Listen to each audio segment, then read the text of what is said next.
The conflicts of the 20th century affected newly independent states and long-established ones. Some of the most successful challenges to the existing order, such as the one led by Gandhi, used nonviolence. Other movements, such as the Shining Path in Peru, used violence against civilians to achieve political results. Some leaders, such as Francisco Franco in Spain, used the military to crush resistance. The military-industrial complex that President Eisenhower warned about took hold in other countries as governments increased arms supplies and traded weapons with one another.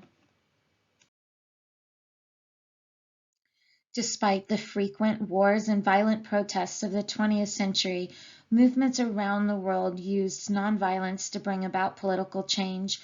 Three of these movements were particularly large and effective, in part because of their visionary leaders.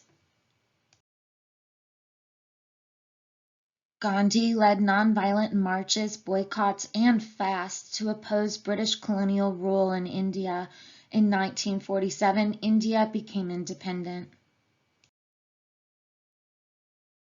The most prominent civil rights leader in the United States in the 1950s and 1960s was a Baptist minister, the Reverend Dr. Martin Luther King Jr.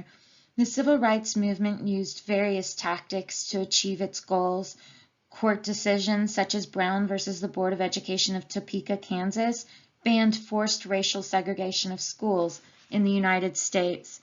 A year-long boycott of public buses in Montgomery, Alabama, which ended segregation in public transit, and massive marches such as the 250,000 person March on Washington for Jobs and Freedom in 1964. These efforts provided the foundation for the movement's biggest successes, such as the Civil Rights Act of 1965. In South Africa, the white minority government codified a system of racial segregation called apartheid into law in the 20th century.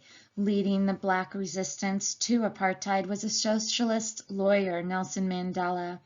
Though early in his life he sometimes supported sabotage and other forms of violence, he was known for leading nonviolent protests.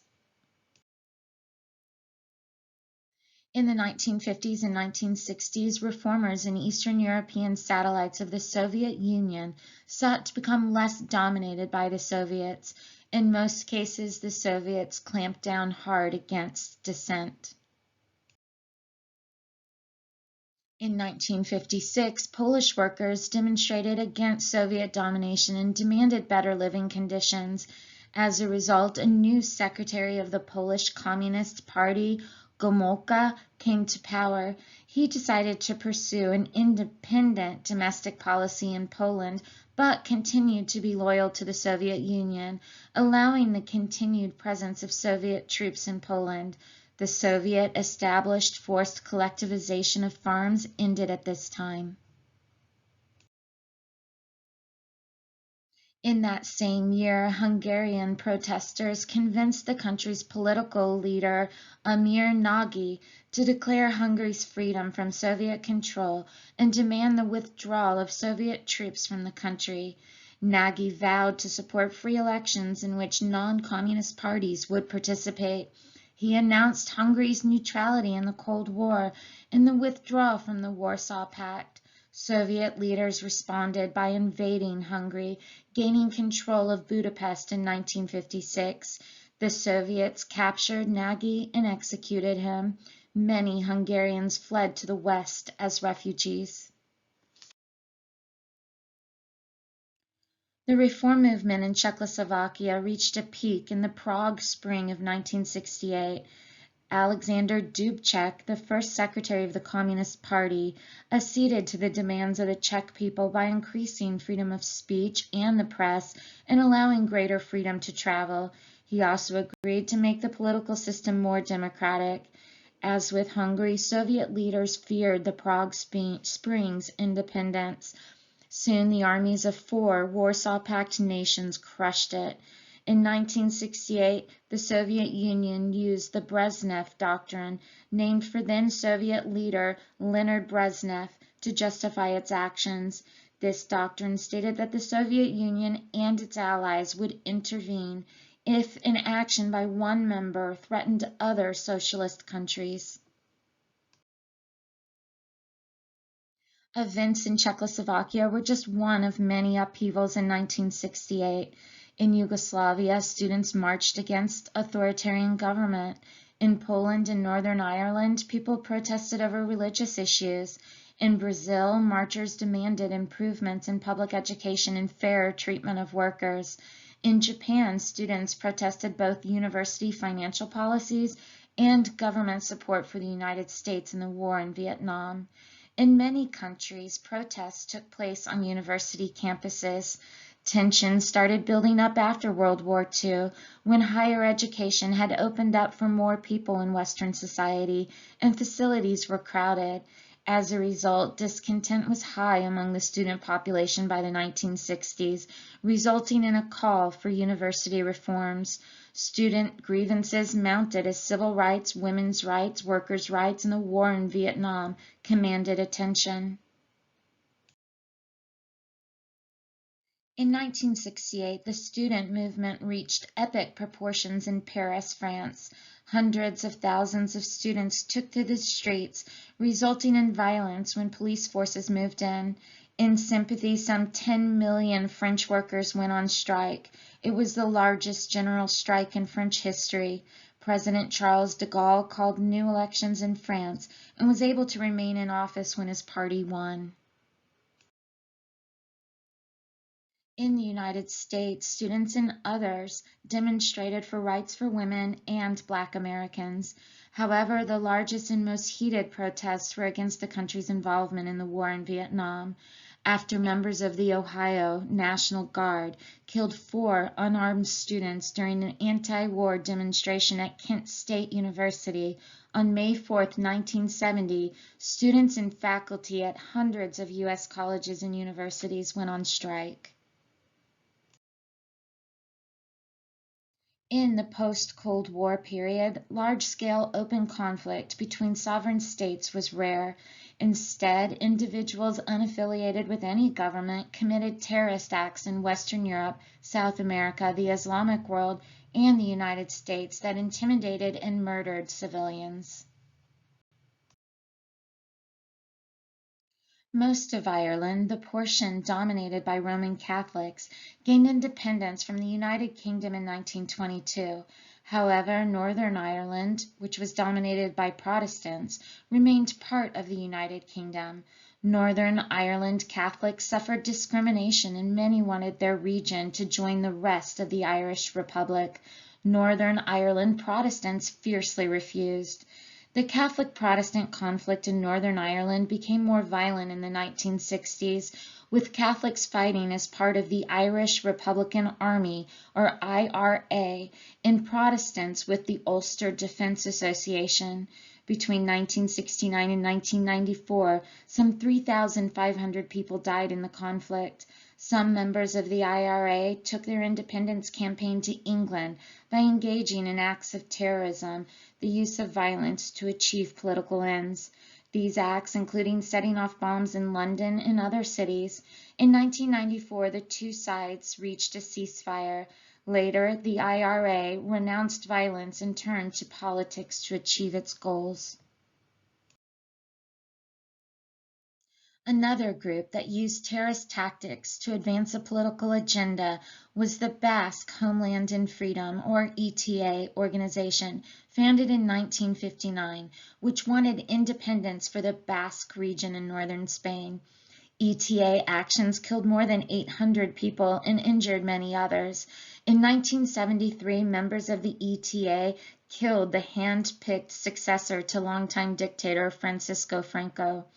Over the years, ETA announced several ceasefires. In 2011, it declared an end to violent actions and promised to work within the political system to achieve Basque independence. During the 1970s, former philosophy professor Guzman built a revolutionary organization called the Shining Path, based on the ideas of Mao Zedong in Cambodia's Khmer Rouge. In 1980, the Shining Path began decades of bombings and assassinations in Peru in order to overthrow the existing government and replace it with a communist one. Shining Path's 20 years of terrorism caused an estimated 37,000 deaths. Guzman was arrested and sentenced to life in prison in 1992, though the Shining Path continued its attacks through the late 1990s. In 2011, one of the group's top leaders admitted defeat and began negotiations with the Peruvian government. Several small groups used a fundamentalist interpretation of Islam, one widely condemned by mainstream Muslims, to justify terrorism. Among these groups were the Boko Haram in West Africa, Al-Shabaab in East Africa, and the Islamic State of Iraq, the Levant in Middle East, and the Taliban in Afghanistan. Most victims were Muslims. Some high-profile attacks occurred in European cities such as Madrid, London, and Paris. One of the deadliest groups was Al-Qaeda, financed by Saudi billionaire Osama bin Laden. Al-Qaeda carried out attacks in many countries, including one in the United States on September 11, 2001. In this attack, terrorists killed themselves and more than 3,000 people when they hijacked and crashed planes in New York City, near Washington, D.C., and in rural Pennsylvania. Most of the world, even bitter foes of the United States, such as Iran, rallied to support the United States. Focused efforts by the United States and its allies severely weakened Al-Qaeda. Bin Laden was killed in a raid on his home in 2011. While the September 11th attack was one of the deadliest acts of terrorism in the United States, it was not the only one. Acts of terrorism in the United States come from different sources and groups, including domestic groups, some of which are associated with white nationalist or extreme right-wing views. One of the largest of these occurred when two anti-government extremists bombed a federal building in Oklahoma City in 1995, killing 168 people. Other attacks targeted Muslims, Jews, and Black people. States in which military dictators ran the government tended to respond to internal conflicts in ways that made the conflicts even worse. Spain under Franco and Uganda under Idi Amin are two prominent examples. The dictator Francisco Franco ruled Spain from 1939 to 1975. He had come to power by overthrowing a popular elected government that included many leftists. Franco's fervent anti-communism made him an ally of the United States. It also led to his government to execute, imprison, or send to labor camps hundreds of thousands of political dissenters. However, opposition to his authoritarianism remained. When Franco died, Spain took the opportunity to move towards democracy. Few countries in the 1970s suffered as much as Uganda, a small country in eastern Africa ruled from 1971 to 1979 by Idi Amin, a military dictator so brutal he was known as the Butcher of Uganda. Although he was aligned with Western democracies early on, he was later backed by the Soviet Union and East Germany. He declared himself president for life and set policies that worsened ethnic tensions, denied people basic human rights, and undermined economic stability. Amin was unpredictable. He was for a time the chairman of the Organization of African Unity and even a member of the United Nations Commission on Human Rights. But in 1972, he forcefully expelled 60,000 Asians from Uganda, most of whom were of Indian descent, and turned over their businesses to his supporters. He is believed to be responsible for up to 500,000 deaths among targeted ethnic groups during his reign.